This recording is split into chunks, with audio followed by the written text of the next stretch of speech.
My name is Caroline Mitchell. I am 58 years old, and for 20 years I lived in the same house on Crestwood Lane in Hartwell, North Carolina. 20 years is long enough to learn a house almost the way you learn a person. I knew every tired creak in the floorboards, every strange patch of winter light on the walls, every low groan the pipes made when the temperature dropped.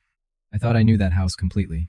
I thought I knew my family the same way. Then, on a Tuesday night at 12:17 a.m., my oldest son called me, and the voice on the other end was not the voice of the boy I had raised, driven to school, and cried over when he left for Quantico.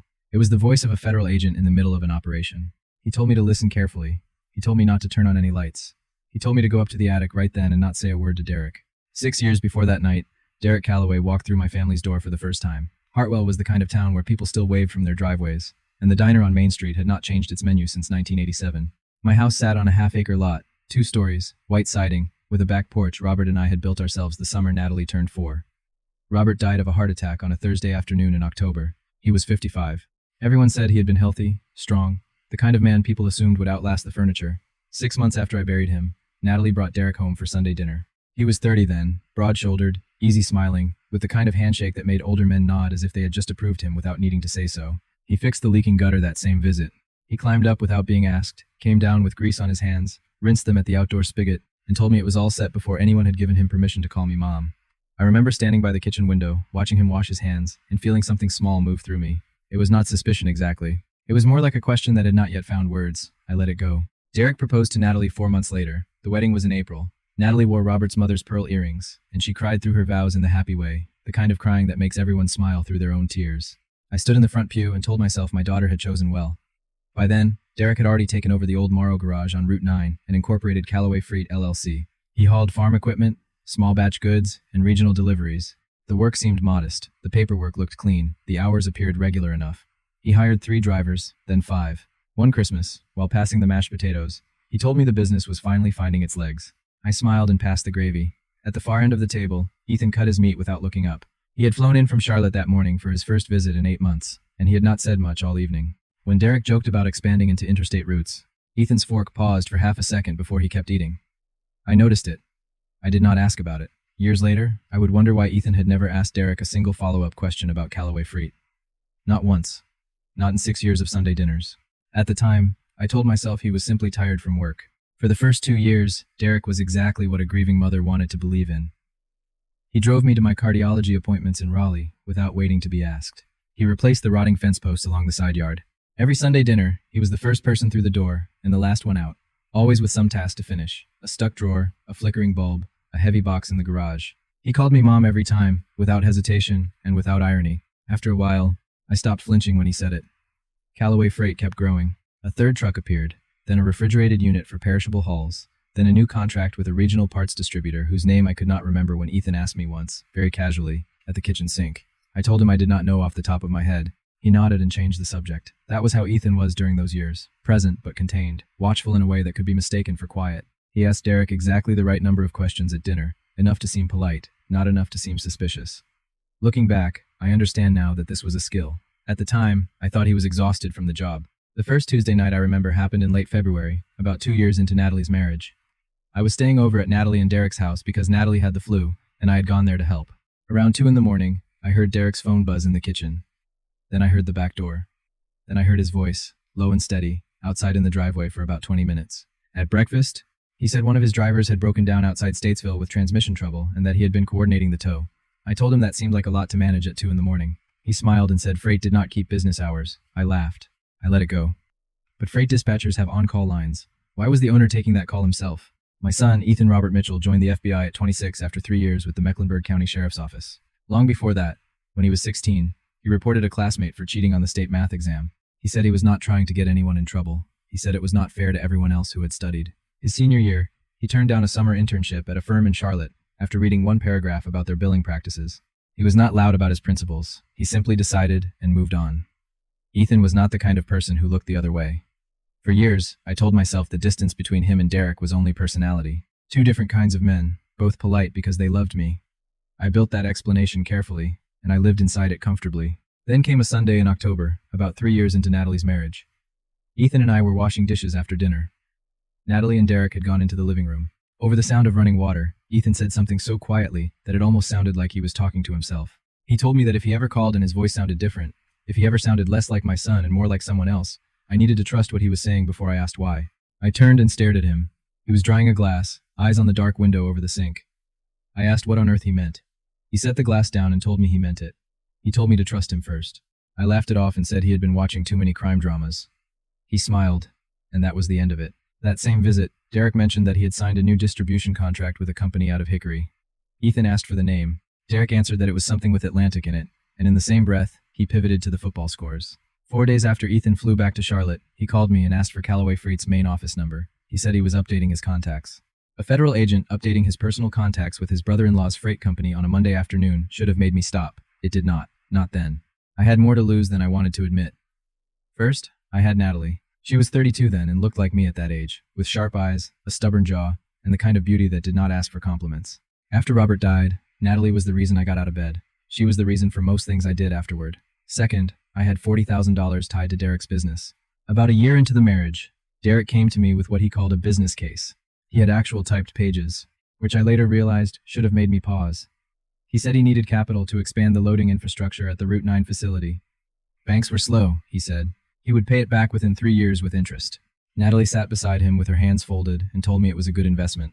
I did not read the pages. I wrote the check. I told myself that families did not run spreadsheets on each other. Third, I had this town. Hartwell was small enough that everyone had an opinion about the Mitchell family, and most of those opinions had always been good. Robert had coached Little League for 12 years. I had served on the school board. Our name meant something here.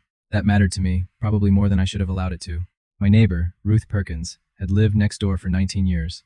One spring afternoon, she came over with a plate of lemon bars and a look on her face I did not like. She told me she did not mean to pry, but Derek's trucks came back down Crestwood on Tuesday nights, late, nearly every week, and they did not look loaded. I told her it was probably a return route, an empty haul back from the depot.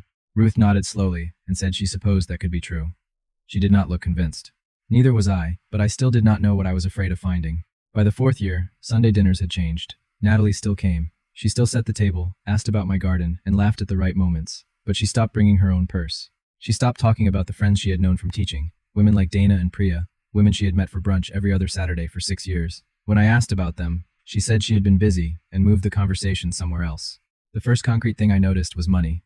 Natalie had managed her own money since her first job at 16. Then one Sunday, she asked if she could borrow $20 for gas. It was not the amount that scared me. It was the way she asked, quickly and quietly, while Derek was in the other room. I set down my coffee cup and asked what had happened to her account. She said everything was fine. She said they had consolidated everything for the business. I gave her the 20. I watched her fold it small and slide it into her jacket pocket. 2 weeks later, I saw the bruise on the inside of her right wrist. It was the length of 2 fingers, yellow-green around the edges, old enough to have started changing color. She was reaching past me for the salt, and her sleeve shifted. I looked at it. She pulled her sleeve down without looking at me and said it was the car door. Derek walked in from the hallway and asked if she had grabbed the box from the truck. Natalie went immediately. No pause, no eye contact with me. I stood at the counter and did nothing because Derek was already looking at me, pleasantly, the way he always did. He asked if I was doing okay because I looked tired. I told him I was fine. He held my gaze 1 second longer than necessary. Then he smiled and went back to the living room. That look lasted 2 seconds and was gone. I turned back to the stove and told myself I had imagined it. Later, alone in my kitchen, I said out loud that the house was mine and Robert's, and I would not sell it. I did not know why I needed to say it then. I know now. It happened gradually, the way erosion usually does. Derek never said anything direct. He was too careful for that. It was always framed as concern or practicality. He told me Ethan had a demanding job and probably did not have time for long calls on weekday evenings. He said federal agents likely had restrictions about family contact and that I did not want to put Ethan in an awkward position. Each sentence, on its own, was nothing. Together, over months, they built a wall. I started timing my calls to Ethan. I kept them under 10 minutes. I apologized in my own head before I dialed. I did not recognize that as wrong until much later. Ethan's visits home dropped to once every 18 months, then less. There was always a reason. The road into Hartwell was being resurfaced. I had mentioned having a cold. Natalie said she and Derek had plans that weekend that could not be moved. I did not push back. I told myself I was respecting everyone's schedule. One Tuesday afternoon, Ethan called out of the blue, which was unusual. I picked up, and we talked about nothing significant, just catching up. Derek stood in the kitchen doorway the entire time with a coffee mug in his hand. He was not openly listening. He was simply present. I ended the call after 4 minutes and told Ethan I would let him go. After I hung up, Derek asked pleasantly if Ethan was doing all right. I said he was fine, just busy. Then Derek asked whether Ethan was working anything interesting. I looked at him and said Ethan did not talk about his cases. Derek nodded and said that was smart. He rinsed his mug, set it in the rack, called Ethan a smart man, and left the kitchen. I stood by the counter for a long moment. He had not asked that question to make conversation. I understood that clearly. Derek had always known Ethan worked for the FBI. What he wanted to know was how close Ethan was getting. Ruth came back in March. This time, she had her phone in her hand, and she did not apologize before showing me what she had. 3 photos, each time-stamped, each taken on a different Tuesday night between 1 and 2 in the morning. The same Callaway freight box truck, white cab, blue stripe. I knew the logo. The truck was parked behind the Henley warehouse at the edge of Route 9. The Henley property had been empty for 2 years. No power, no lease, no listed activity. Ruth told me she was not a nosy person, and she was telling the truth. In 19 years, I had never known her to gossip without reason. I looked carefully at the photos. In the second one, the truck's cargo doors were open. A figure stood near the rear, too dark to identify, but the body language was unhurried, practiced, like someone who had done the same thing many times before. I said it was probably a detour because the bypass on 12 had been rough. Ruth was quiet, then said that warehouse had been dark for 2 years and that nothing in there needed a delivery. I stared at the third photo. She was right. I knew she was right the moment she said it, and I still reached for an innocent explanation. I handed her phone back, thanked her, and walked her to the door. That night, I lay in bed and could not sleep. For the first time, I let myself follow the thought I had been turning away from. Something was happening in my town, in my family, and it had been happening for years. Then I remembered what Ethan had said at the kitchen sink. If he ever called and sounded different, I needed to trust him first. I reached for my phone. I set it back down. Not yet, but I left it on my nightstand instead of on the charger across the room, just in case. It took 3 attempts before Natalie agreed to meet me alone. The first time I called, she said she was buried in invoices. The second time, Derek answered her phone and told me she was resting. The third time, I did not call first. I drove to the coffee shop on Elm where Natalie and I used to go when she was in high school, and I texted her 2 words, "I'll wait." She came 40 minutes later. She looked like she had not been sleeping well, but not the kind of tired that comes from too few hours. It was the kind of tired that comes from carrying something too heavy for too long. We ordered. We waited for our cups. Then I asked her to tell me about the business. She looked down and asked what I meant. I told her I wanted the parts I did not know. There was a long silence. She turned her cup in her hands twice. When she finally spoke, her voice was almost swallowed by the coffee shop music. She said there were some contracts she did not know the full details of. Derek handled those.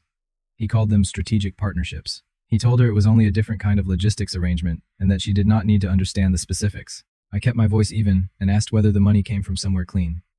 She did not answer right away. That pause was an answer. Then she said she did not know how much or exactly where, but she knew some of it was not. I understood, without asking, that she had signed documents as co-director. She had put her name on things she had not read, the same way I had written a check without reading the typed pages Derek brought me 4 years earlier. I told her gently, but clearly, that she could not be both the victim and the person who stayed silent, not at the same time. She pressed her fingers against her eyes. Then she told me that if I called Ethan, the family would be finished. I looked at my daughter across that small table, and for the first time in her life, I did not have an answer for her. 9 days later, Derek showed up at my house with a pumpkin pie. He had not called ahead, which was unusual. It was a gray October Wednesday, the kind of day that makes a house feel smaller than it is. He knocked twice, walked in when I opened the door, and set the pie on the counter like it belonged there. We talked for about 20 minutes. He asked about my knee, mentioned that the gutters might need cleaning before the first frost, and said Natalie had been run down lately. He told me not to worry. Just the season, he said. He was warm. He was easy. He was every bit the man who had called me Mom for 6 years. Then he stood to leave and paused at the kitchen door. He said he had heard Natalie and I had gone for coffee. I told him we did that sometimes. He nodded. He said Natalie had mentioned that I had some questions about the business side of things. I told him I was just curious because I was her mother. He looked at me the same way he had looked at me the day I saw Natalie's wrist. Pleasant, steady, giving nothing away. He told me I was a smart woman, probably the smartest person in most rooms I entered. He said it like a compliment. Then he told me smart people understood that some things were better left alone for everyone's sake. He walked out. The front door closed behind him without a sound. I stood in the kitchen with the untouched pie on the counter, and my hands still at my sides. That was not advice.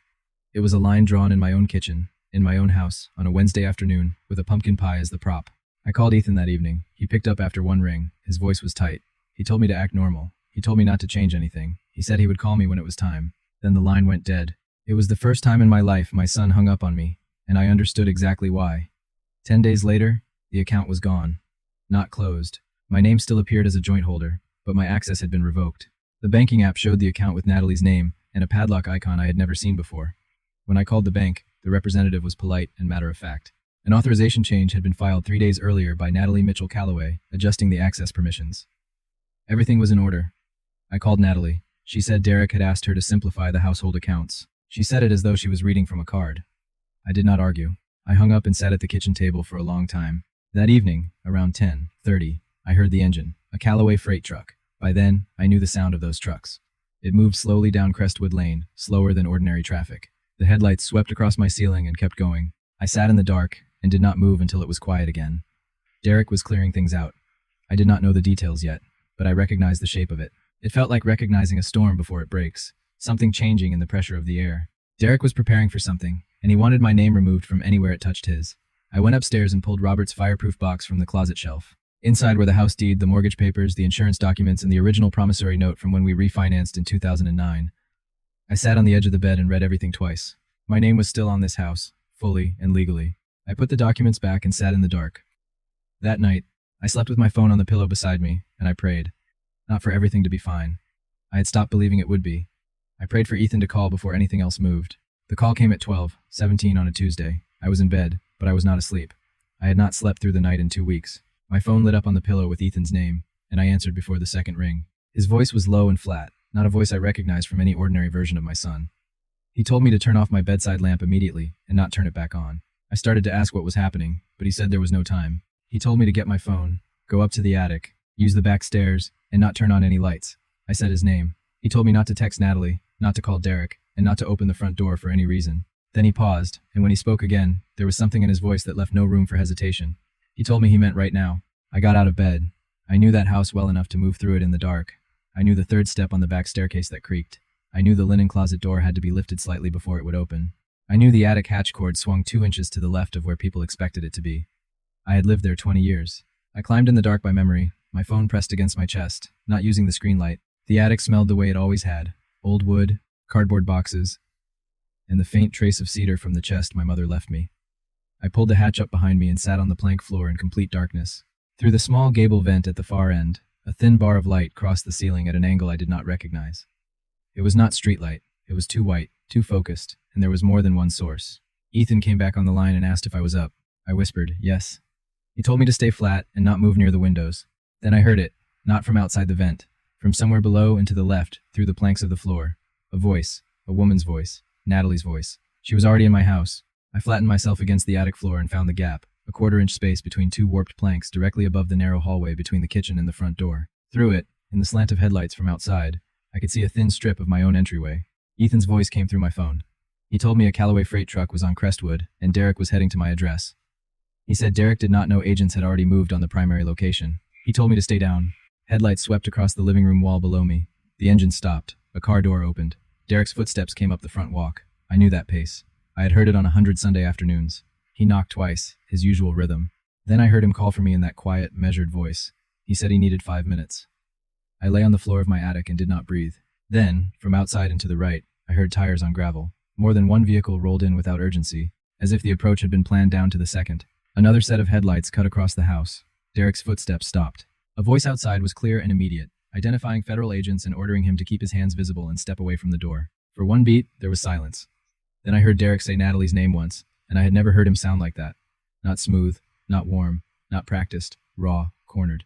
No one answered him. The next sound was short and confusing, a scuffle of shoes, a command I did not catch, then the double click of handcuffs. The front porch railing creaked as weight shifted against it. There was radio static, more footsteps, and another voice from somewhere inside the house, maybe the kitchen. Before I fully processed the words, I felt them. Natalie was asking whether her mother was in there. She was asking whether I knew anything. She was asking if I was safe before she asked about herself. They helped me down from the attic about 40 minutes later. A young agent who could not have been 30 steadied the hatch ladder and told me gently that there was nothing to be afraid of and that I was not in any trouble. She had a thermos of coffee in her car. She poured me a cup without asking, and I held it in both hands while I sat on my own front porch. Ethan arrived 30 minutes after that. He had driven from the secondary scene. I could tell he was not supposed to be there by the way he spoke to the other agents, clipped and quiet, not making eye contact. He was a man who had broken a rule and was not pretending otherwise. He sat beside me on the porch steps and told me everything. Callaway Freight had been moving illegally obtained electronics and commercial-grade equipment taken from distribution warehouses in Charlotte and Raleigh. The goods were channeled through shell buyers and redistributed through a network stretching into 3 states. The total value flagged in the investigation was over $2 million, built over roughly 3 years. The $40,000 I had lent Derek 4 years earlier had funded the operation's first fixed asset, the Henley warehouse. That made me a person of interest, not a suspect, but someone who would need to provide a statement and account for the transaction clearly. Natalie had signed documents as co-director without knowing the full scope. The investigation had been careful to trace that. It did not clear her completely, but it changed the nature of what she faced. I sat with all of it for a long moment. Then I asked Ethan how long he had known. He looked at his hands and said close to a year. I asked why he could not tell me. He said he could not. I said it for him then. Telling me would have told Derek. Ethan nodded. Then he apologized for calling me that night and said quietly that he would do it again. Ruth called at 7 the next morning. I was already awake. I had made coffee at 5:30 and sat at the kitchen table until the light came up. When I heard Ruth's voice, I told her I was all right and that I would call her later. Then I put the phone face down and sat with my coffee for another hour. Local news had a 2-paragraph online item about a federal operation involving a regional freight business, multiple people taken into custody, and one individual detained in the Crestwood area. The story did not name me. It did not need to. In a town that small, half the phone calls that day probably started with the same question about the Callaway boy. Natalie was released under a conditional agreement. She had to cooperate. Her travel was restricted. She needed an attorney before any further communication with federal investigators. She had nowhere to go. Their house was sealed. She came to me. She stood at my door at 4 in the afternoon with a bag that held 2 changes of clothes and her laptop. She looked like someone who had been awake since before the operation started. I opened the door and let her in. I did not say anything. She sat at the kitchen table in Robert's chair, the place where she had always sat as a child, and put her hands flat on the wood. We sat across from each other in silence for a while. I refilled my coffee and offered her some. She took it. Then she told me Derek had said that if he ever got caught, he would tell them the $40,000 came from me and that I knew what it was for. Her voice was steady in the way voices get after someone has moved past crying into something harder. She said he had used my money like a leash. I told her I knew. She looked up at me. I told her she could stay in my house as long as she needed to, and that from then on, we would tell each other the truth. No parts of the house would be off limits. She nodded. Her hand stayed flat on the table. It was the first time in 6 years I had seen my daughter sit still without watching the door. I found out about Ethan's suspension 10 days later when he told me himself. He called on a Sunday afternoon and did not lead up to it. That was always his way, and it reminded me of Robert. He told me he had been suspended for 30 days with pay because of a protocol violation and that he was under administrative review. I asked if it was because he called me. He said yes. I asked if it was because he called before the operation launched. He said yes again. I sat down and thought about that night in the attic, about the sound of his voice on the phone, stripped of everything personal and reduced to the flat efficiency of someone trained to handle danger. Underneath that voice had been the simple fact that he had put me in the attic, instead of leaving me to open my own door to Derek Callaway at 12:17 inches the morning. I asked whether he knew Derek might come to my house. He said it had been a possibility they had assessed. If Derek reached the primary location and saw it was active, his secondary move was uncertain. My house was on a route he knew well. Ethan said keeping me in the house with the lights off removed one unpredictable variable. I told him he had turned me into a tactical decision. He answered that he had turned me into the safest possible outcome he could arrange without the authority to arrange it. His supervisor, Agent Dana Forsyth, had reviewed his account. She had told him plainly that what he did was a violation, that his record would reflect it, and that the review board would take the full context into account. I asked what full context meant. Ethan said it meant the flag might eventually be cleared, though it was not certain. I thought about that for a moment. Then I told him he had known before dialing that this could cost him. There was silence on the line. Then he said he could not lose me. Everything else, he could manage.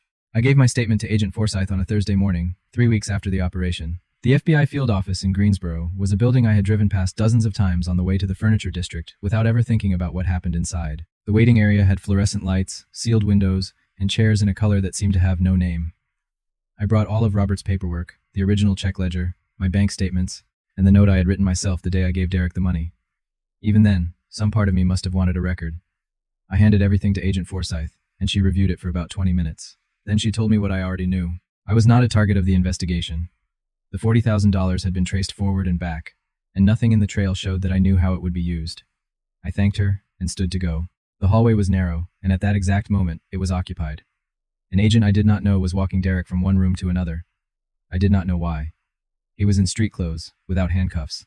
He looked composed, the way he had always looked, right up until he saw me. He stopped. He looked at me. This was the same man who had fixed my gutters, carved my Thanksgiving turkey, and called me Mom for 6 years without hesitation. He apologized and called me Mom again. I held his gaze and told him not to call me that anymore. 4 words, no raised voice. The agent beside him waited. Derek said nothing. I walked past him toward the exit and did not look back. Behind me, I heard the agent resume walking, and Derek's footsteps followed. The door at the end of the hall opened and closed. Agent Forsyth had come out of her office and stood to my left while I buttoned my coat. She did not say anything. She did not need to. 4 words had lifted 6 years off my shoulders like something physical. I walked out into the November air and breathed. Natalie met with the federal prosecutor in early December. She had hired a lawyer from Greensboro, a quiet and precise woman named Sandra Howell, who had sat across from Natalie at my kitchen table for 2 hours the week before, going through every document Natalie had signed during 6 years of marriage. There were more of them than either of us had realized. 11 contracts over 3 years had Natalie's co-director's signature at the bottom. Most of them she had signed without reading. 2 she had read but had not understood. 1 she had asked Derek about, and he had explained it away in a single sentence. Sandra was direct. The scope of the scheme was too large, and the signatures too consistent, for ignorance to be Natalie's complete defense. But there was a meaningful legal difference between someone who participated willingly and someone who signed documents under a long pattern of control without benefiting from the proceeds. Natalie would have to demonstrate both. That meant telling everything. Every conversation she remembered. Every time she had been told not to ask. Every detail she had set aside because questions had consequences. Natalie sat at the prosecutor's conference table for 4 hours. She answered every question. When she came home that evening, she was gray with exhaustion, but something else had changed. It was in her posture, in the way she sat in a chair, without making herself smaller. I made soup, and we ate at the kitchen table without the television on. Over the soup, she said she had signed those papers, and that no one had physically forced her hand. I told her no, but someone had spent years making sure she believed it was not safe to refuse. She was quiet. I told her that did not make the signatures disappear, but it was part of the truth, and she had told it. She looked at me across the table. She looked like herself. Maybe for the first time in years. Worn down, yes. Wrecked in places, yes. But herself. By March, the forsythia along the back fence had come up, bright yellow the way it did every year. Natalie had found work at a small accounting firm in Moxville, 40 minutes east. She left every morning at 7:45 and came back at 6. On weekday evenings, she sat at the dining room table with her laptop and her own coffee and did whatever leftover work the day required. She paid rent. That was her idea, not mine. She wrote the number on a piece of paper, slid it across the table one Sunday, and told me she needed to do it. I took it without argument.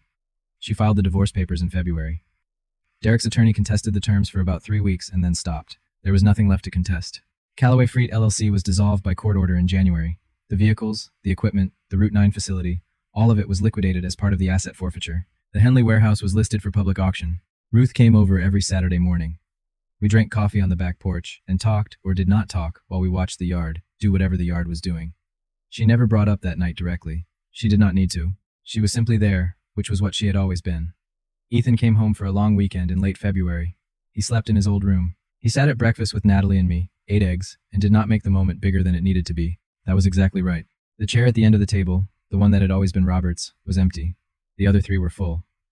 I poured coffee, looked at my 2 children, and thought that this was what was left. It was smaller than what I had before, but it was true. True was enough. On a Thursday evening in late March, I was sitting on the back porch with a cup of tea when my phone rang. Unknown number. I looked at the screen for 1 full ring. Then I set the phone face down on the armrest and let it go to voicemail. There was no callback, no message. It did not matter. I sat there for a while longer. The road out front was quiet. A Tuesday had come and gone that week, and no truck had slowed outside my house. Later that evening, I took Robert's old field notebook down from the kitchen shelf. He had used it for grocery lists and hardware measurements. It was half full and never finished. I sat at the table and wrote in the remaining pages. I wrote the things I knew now that I had not allowed myself to know before. Trust is a choice, not an obligation. Love does not require pretending.